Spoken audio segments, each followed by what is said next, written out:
Ladies and gentlemen, damas y caballeros, welcome to Siempre Pa'lante. Pa'lante. Siempre Pa'lante. Welcome, mi gente, to Siempre Pa'lante, Always Forward, a podcast that is culture-driven, focused on familia, overcoming adversity, and legacy. I'm your host, Giraldo Luis Alvarez. Gracias for listening. In this episode, our guest followed his passion on the road less traveled. A tight-knit familia, inspiration from cousin Dame, and Casper the friendly ghost are some of the many things that have fueled his love for art. Helping others is in his DNA, and the universe has blessed him every step of the way. Please welcome illustrator, concept artist, animator, and founder of Jusscope, Justin Orr. Got my buddy, my friend, my hermano, Justin Orr. Who is Justin Orr? I'm an artist. I'm based in Northern California, Oakland, specifically, born and raised. I've kind of bounced around depending on where I was working throughout my 20s into my 30s, but I always ended up back here in Oakland. But I'm an animator and an illustrator by trade. For work, mostly I travel to comic book conventions and sell my art there. So I could be where I'm happiest. So that's home. I'm about the house next door to where I grew up, next to my mom and dad. I get to see the people I love the most every day. So life is pretty good. I can't complain. I want to go back to the beginning. What were some of the cultural influences that to this day you still pull from? Ethnicity wise, like what things influence me as an artist and creative person. So I'm half Filipino on my mom's side, and then on Pop's side, Italian, Irish, mostly. So my dad and my mom, both artists, right? So when I was real little, and my dad was going to grad school, my dad was getting a master's in ceramics. My mom was always just been a really detailed painter, like with tiny brushes. So just art in the whole family. And I was raised around creative people. There's musicians in the family. I'd say on the Filipino side, it's more artists. My dad's side, my dad was like really the only artist. And he taught art for a while on the high school level, but eventually went into becoming a general contractor and applying his creativeness in building things. So that's what Pop does now. But art was there from the beginning. If I wanted to be a doctor, there are no doctors. There are only artists. So that's the route I went. But I'd say mostly on the Filipino side, we have a cousin who's a singer. His son's a singer. He's also a music producer. I had an uncle who passed away recently who's like a print master, who's like really influential on me when I was younger. To see a working art professional doing art for a living, that was huge. People I've kind of grown up with, even as a kid in the neighborhood, you just kind of gravitate towards other artistic people. And weirdly enough, to this day, a lot of those guys are still my friends and they're still creative people. You just kept running with the ball because you had so much fun carrying it in the first place. And that's where I am today because of all those guys. So everywhere you looked, there's creativity going on. And you mentioned your uncle, who was a print master. What were some of the tools of the trade that you gravitated to? They didn't really have an understanding of what he was doing. I just knew he worked in art. He always had helpful information, just like my dad, about stuff. I think what really got me excited about just drawing, my cousin Dame, who's like a year and a half older than me, had a comic book collection, right? At my grandmother's house, used to keep these 2 stacks of comic books on the lowest rack of the bookshelf because we're all short. I remember I'd just go through the comics and copy the drawings that I liked. And I was a big Iron Fist fan. And it was mainly because the outfit was super cool to me. And I was like, oh, this character's the coolest. So it was Dame's comic book collection. And my cousin Dame, man, like he is also the reason I'm such a big collector of Japanese toys. Because as a kid, he was the one with the comic books. He was the one with the cool Japanese toys. And if you remember back in like the 70s and 80s, there's a real influx of those toys in toy stores, right? It's not like it is nowadays where it's like American stuff and then things that kind of cross over in terms of subject matters. But in toy stores back in the 70s and 80s, you go into a place like KB Toys, they would have a case of Japanese toys. So my cousin Dame, whenever it was his birthday or he saved up enough money, that's what he would get. He was like the first person I knew that ever had like those little vinyl Ultramen, which as you can see is the reason I'm into this stuff now. I think it's really what got me into being immersed in the nerdy comic book culture. And still to this day, we talk about every episode of whatever Marvel series is out right now. We go see all the movies as a family when they come out because it's something we're all into and it's unified and it's fun to talk about. Comic books from Dame and his toys got me wanting to be an artist because that's the stuff that got me inspired at a young age. Shout out to Dame. What other inspirations did you draw from in your childhood? And then take me through as you start growing up. I think all kids, especially of our age range, can remember watching cartoons on TV. They kind of bunch them together with an hour of Popeye or Looney Tunes or any of those cartoons that you don't even see anymore on TV, Terry Toon stuff, Echo and Jekyll and Woody Woodpecker. Watching all that stuff, there's actually an episode of Casper the Friendly Ghost where he goes to the animation studio. They explain how they make a cartoon. And I'm like, damn, that is the coolest shit ever. He's in an animation studio and he explains how they do it. And they're sitting at their desks drawing at the discs and they got the little visors on. And I'm like, man, that's what I want to do. From a young age, I was like, I love to draw, but I was like, you can actually do this for a living. And those guys do that for a living. So I wanted to get into animation. I was surrounded by so many creative people in the family.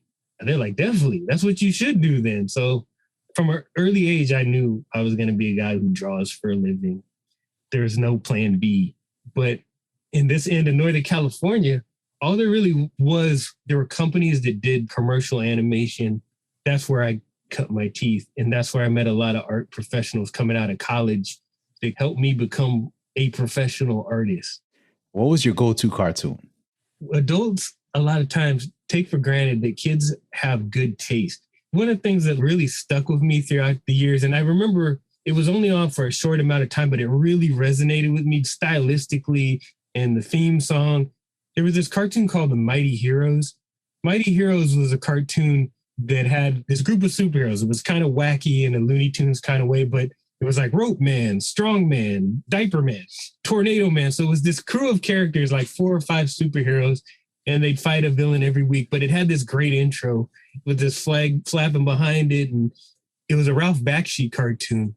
The lineage of Ralph Bakshi's animated art, I didn't know that I would keep gravitating back to that throughout my career, not even thinking about it until recent years of how all this stuff's attached. So years later, I come to find out that Mighty Heroes, Ralph Bakshi, he was behind the new Mighty Mouse Adventures. It was wacky and the animation was loose and rubbery and it was funny. And that was Ralph Bakshi. And, as a kid, you're not reading the credits. You're just like, I like that. That's cool. I want to do stuff like that. So influential in me wanting to be an animator.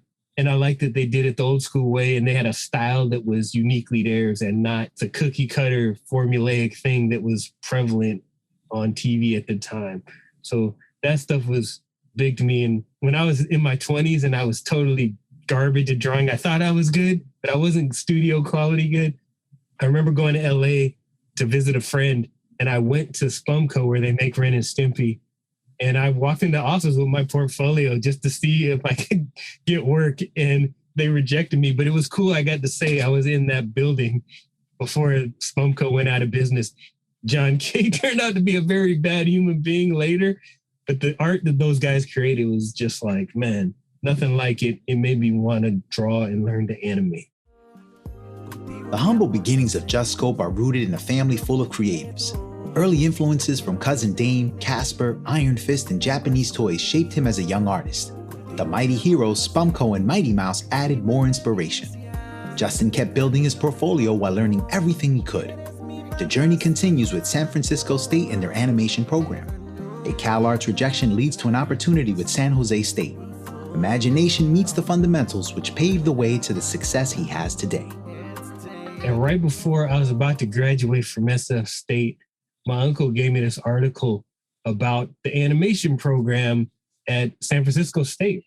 I was like, damn, I'm about to graduate And now there's an article in the Chronicle or whatever San Francisco newspaper we had over there at that studio. And I was like, man, there's an animation program. That's what I really, really want to do. I could go do graphic design related things, but this isn't the same as me drawing for a living. So I went back and I reconfigured my design degree to put those animation courses back into it. And I stayed another 2 or 3 years and did all the animation courses they had. Here's the thing, like that department wasn't necessarily set up as a good pipeline to get you into animation, but it was on my resume now for my degree. And what it allowed me to do is get an internship to get into an actual animation company and be an intern. And so that's what helped out big time. So I got to be an intern at Wild Brain Animation, which used to be in San Francisco. And they did a lot of commercial animation like Willy Wonka commercials. And they even did a couple of the early pilots for cartoons that popped up on the Cartoon Network, like Cow and Chicken. It was good and bad at the same time. So I got to go in as an intern to an animation company that drew on paper and flipped on paper, which doesn't exist anywhere in the United States now. Within a year or two of me going there, then the industry flipped because it was like the rise of computers and everything. And then all that kind of grunt work went overseas. So all that was left out here was concept art and like pre-production stuff, which I wasn't good enough to be a concept artist yet. And I wasn't badass enough to be one of the guys they'd hire to do storyboards and stuff. I was still a rookie. It's a little disheartening, but I just knew I'm an artist. And so what I had to fall back on was my graphic design degree. So I did every damn art-related job there was throughout my 20s just to say I'm a working artist. And some of them were terrible gigs and stuff like I was a web designer at like Yellow Pages, almost like a sweatshop for turning out. They didn't care about your artistic ability. They were just like, get us 5 sites by the end of the night. I'm like, cool, done. Slap it together. Here you go. So I was doing anything art just to say I'm a working artist because it meant something to me, right? And I didn't want to go do a job that was not art related. So I did a lot of crappy design jobs. The turning point, every time I go out to LA to hang with my friends, every time I'd be driving back and we passed by Cal Arts out there in Valencia, I'd be like, damn, that's Disney's animation school. I should have went there. I was like, you know what?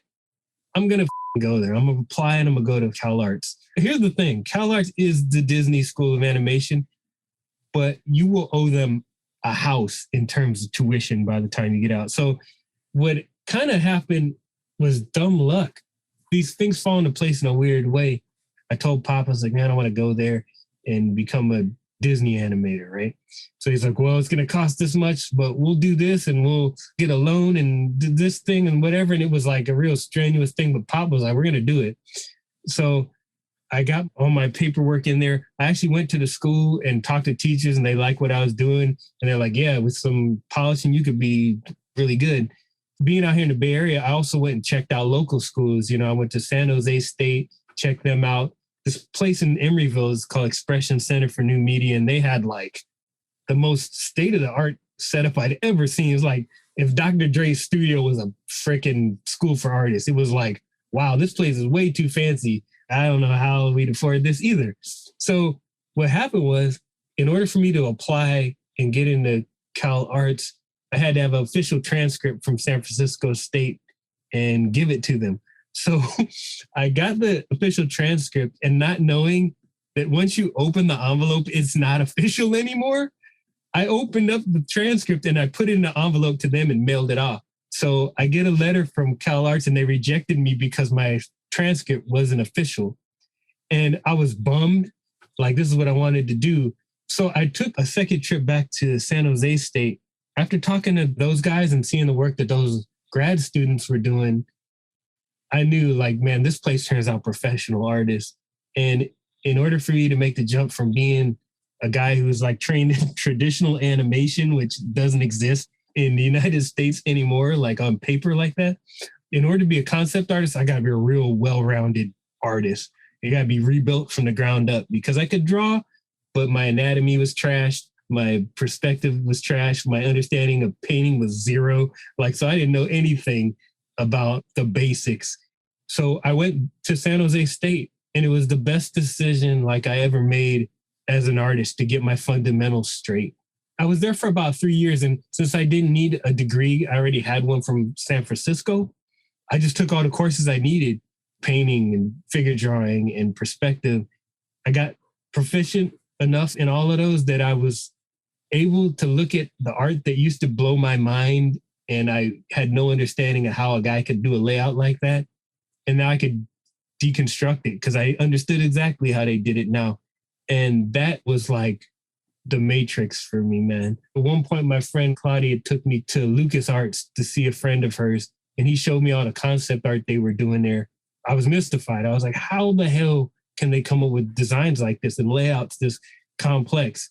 After going to San Jose, I understood everything. Most artists, when you're self-trained, all you know is this glossed over what you look at learning type of thing.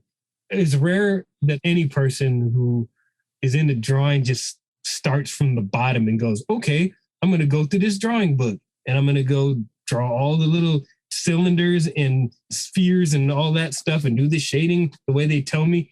I think if you did that, you're almost like setting yourself up to be just an at-home guy who draws, not an artist who thinks outside the box. Because once I had the fundamental tools, I already had the imagination before that. And now I had the fundamental understanding of anatomy and perspective and painting. And so I knew my colors better. Then it was just like off to the races. And that's really where things shifted over for me. I would go to San Diego Comic-Con just as an attendee before I was there as a professional artist. And before I was there selling my art, I would go there looking for jobs. I'd go to the portfolio reviews and I'd take everything to heart that those guys would tell me, and I'd add it to my portfolio, and I'd show up the next year. After my run at San Jose and all those years of going to portfolio reviews, I remember I went back and nearly every place I talked to wanted to hire me. I was like, damn, that was the right decision. Oddly enough, by the time I was this dude that was desirable to be hired, then I didn't really want to work for anybody anymore. So I had one last go around where I worked for Nickelodeon and one of their affiliated MTV media companies.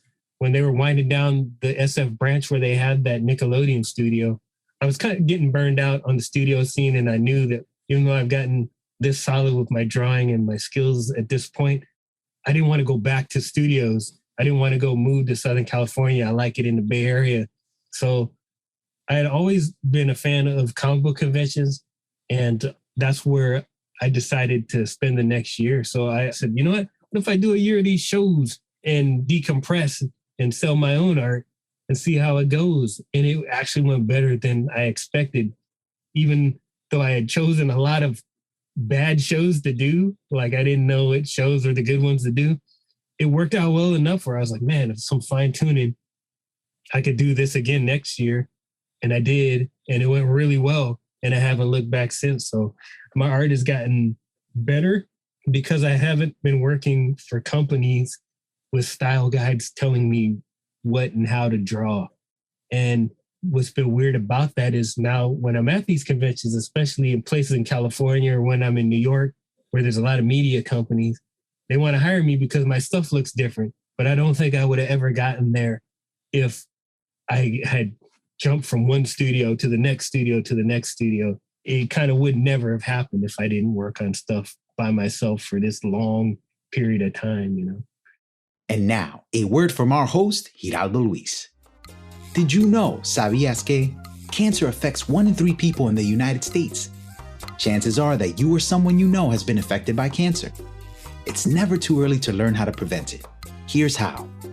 Stay healthy by consulting with your doctor to get screened. Stay away from tobacco. Eat healthy and stay active. Be safe in the sun and learn how the HPV vaccine can protect kids. Let's work together to put an end to cancer for good.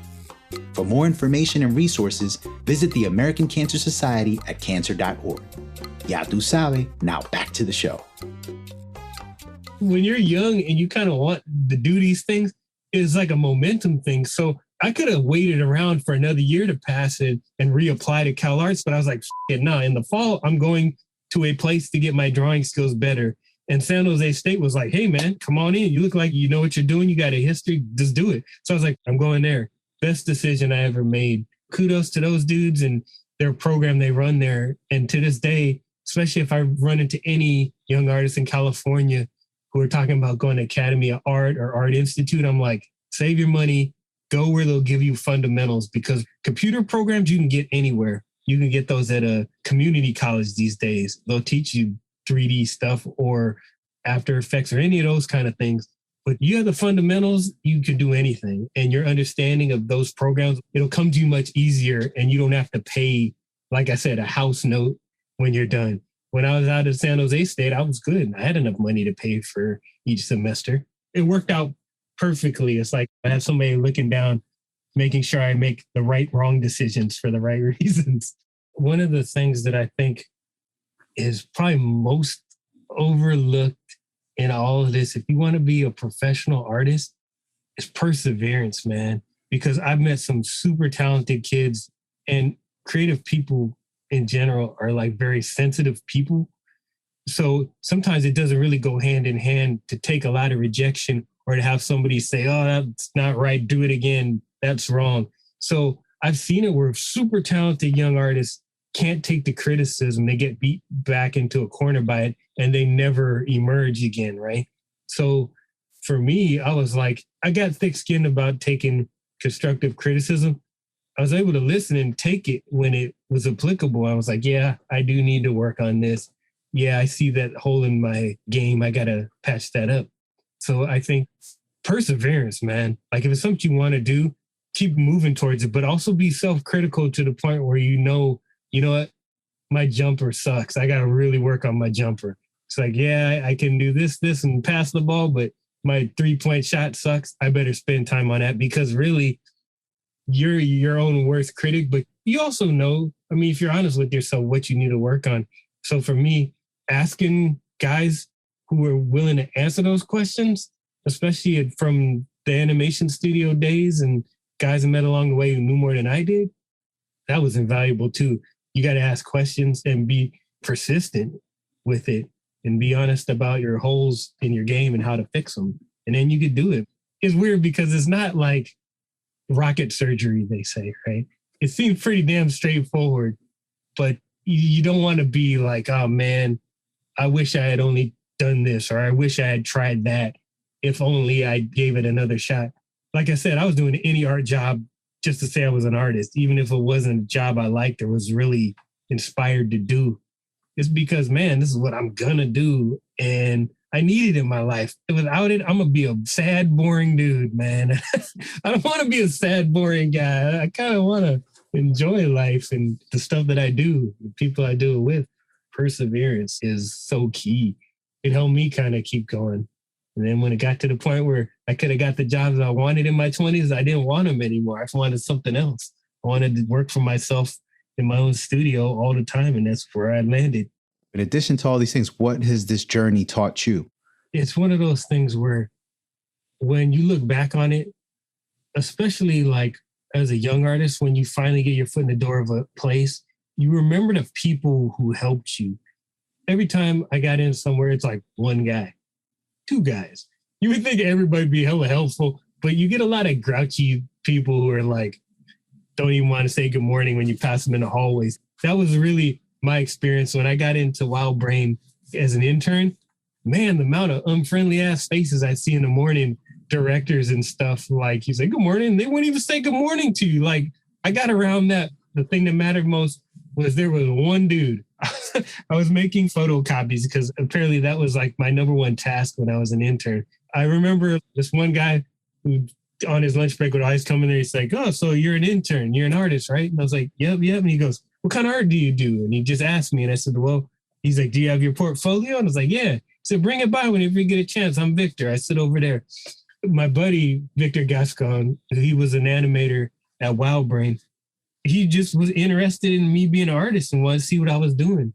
So I went over there and showed him stuff. And he was the guy who actually kind of became like a dude who would answer any of my questions, right?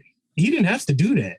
So it also turned out that Victor lived in Oakland, just like me.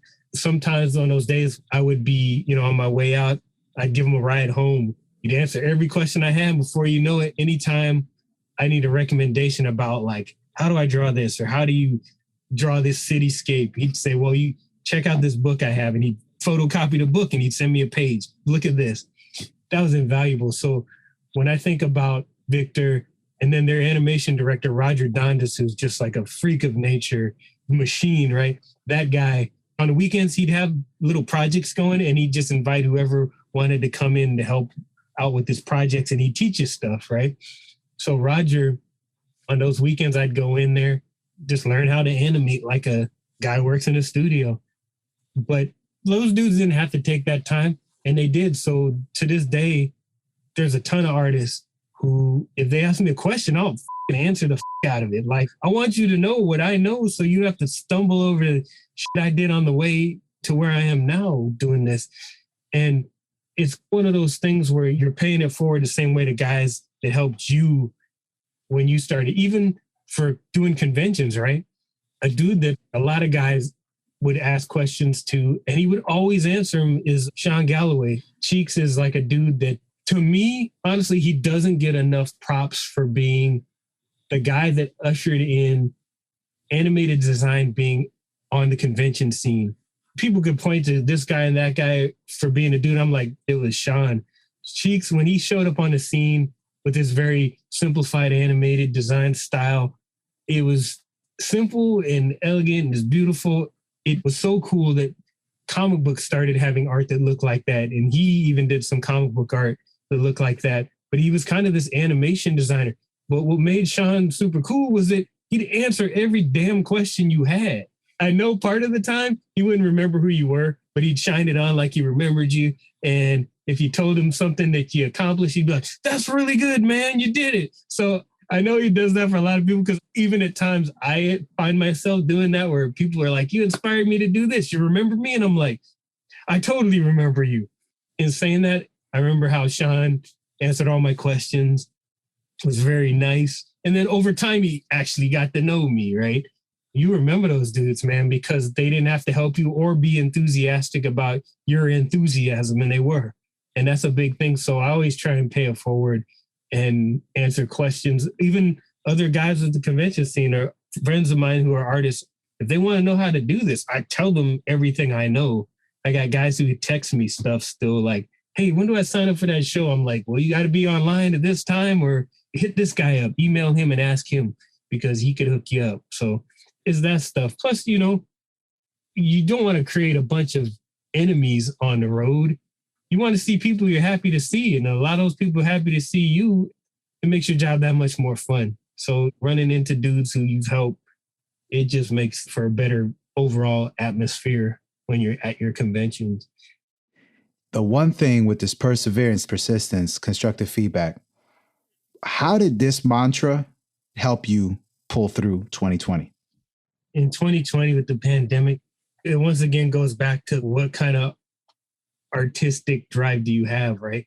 So I have some artist friends who are just totally shut down, like they're too depressed or they're too bummed out by the year. Then you had other artists like on my side of the fence who are like, oh man, I got a year to work on whatever I want. That's what it was for me. If you've ever talked to me any time in the recent 5, 6 past years or so, I'm always talking about my animated cartoon project that I want to work on. Now I had a year to work on it. And I tell you, it's been the most fun I've had creatively since college when I was learning stuff. And I'm talking to San Francisco State days when I didn't know anything, and anything I learned was super exciting. So I'm kind of reconnecting with my traditional animation roots over this last year. So for me, it was just like, damn, I got a year off to do this. As another side note, for me working for myself for the last 7 or so years, I've been able to save more money doing that than I have been working in studios. And that's part of the excitement of doing these shows, because it's kind of limitless the amount of money you can earn when you're at the shows. That's kind of part of the fun of it. You're like, can I do better than I did the last time? So I was able to save enough money where I was like, even say if I didn't get any government assistance from unemployment, I'd have been good for 2 or 3 years if I don't pay for anything except the bills that I need to pay. For me, it was like, man, open slate just to get things done that I always wanted to do. So by the time I do get back to shows like full time in 2022, man, I'm gonna have a bunch of new stuff to show that'll be particularly like important to me because it's my personal project stuff. You know, I have a lot of pop culture print stuff that it's not my intellectual property. They're all my designs out of my head and everything. And I love making this stuff, but I've had this animated cartoon and this universe of characters of my own I wanted to show. And now I have enough stuff to show. I think if we do get conventions in the last quarter this year, I'll have enough to put a trailer together and start building up the interest in it. And what's cool about it is my library of prints that I have already covers me being at the shows. So now I have my own thing and I don't have to worry about it being the project that pays for all the bills. I'm just proud to have it. And I wouldn't have had it if it wasn't for this pandemic year. I've just tackled it like head on, man. I'm enjoying working on it every day. The difference between making like a book for me and making a cartoon is you're like a director. I got people doing voice stuff. We're doing music for it. And I'm plotting out a fight sequence. It's pretty damn fun. The overall thing with this project too, to involve creative people that I'm close to that we never worked on anything together. And by me being more of like a film director and putting this project together, I could pull in whoever I want. What is legacy to you? What does that mean? What you leave behind, right? When I think about legacy, it's what we talked about earlier, paying it forward, handing the ball off to other guys so they could get moving faster. So when I think of legacy, I think of the pay it forward aspect. As far as like the stuff that I'm creating, it's weird because it shifted over time. Like when I was younger, I would have been like, oh, well, I want to work on a Disney thing. I want to work on this thing and a Pixar thing and blah, blah, blah. But when I had a chance to do that stuff, I realized, you know what? Being a cog in that machine doesn't really mean anything to me. So that's honestly why the animated project means so much, is because that means something to me, because I get a chance to work with the people I love. So for me, it's leaving behind good stuff that you're proud of, whether it's a cartoon or whether it's your family, any of those things that you leave behind that you're proud of, do your best, man. For me, it's making good art, helping other guys get on that path. I'm not really complicated to the point where I'm like, you know what? My legacy is the film company. Is really just doing what an artist should do, is making stuff you're proud of, that whether it's recognized or not, it speaks volumes about who you were, the best representation of what the good things about what you did creatively. And even tied up within that is if it's the people that you love and you get to work with them and they're involved in it, that's part of it. Positive, good stuff that you're proud of at the end. Gracias, Justin, for sharing your inspirational journey on becoming one of the most influential artists in the game. There's no doubt the best is yet to come, my friend. For all my listeners, kindly rate and review the show. 5 stars and a little love go a long way. Check the show description for more info on where you can find Justin via social media. Next week, we'll feature artist and muralist Miss Lushy. Tune in and tell a friend. Hasta la próxima. Pa'lante.